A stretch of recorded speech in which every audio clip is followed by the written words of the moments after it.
ụlọ omeiwu Anambra Steeti edola barista Mimi Azikiwe n'iyi ọrụ ma bụ onye ntụrụ ugo na nhọpụta nke mmeju emere maka Onitsha North Constituency 1.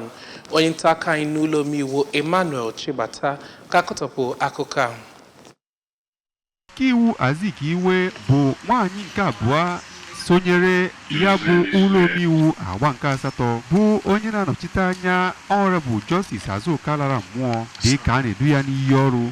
Okwupụta okwu ụlọ omeiwu steeti a Right Honorable Somtochukwu Udeze kenere ya maka mmeri o nwetara na nhọpụta gara aga ma yọọ ya ka o weta amamihe ya tinye n'ọrụ a iji wee hụ na ọ gara nke ọma. N'okwu nke ya, Ọkaiwu Azikiwe gosiri afọ ojuju ya nyegara okwupụta okwu nakwa ndị otu ụlọ omeiwu steeti a, kelekwa Gọvanọ Soludo nakwa ndị ọgbanta vootu ya maka nkwado ha nyere ya, kwezie nkwa na ọ ga-etinye uchu wee rụpụta ezi ọrụ.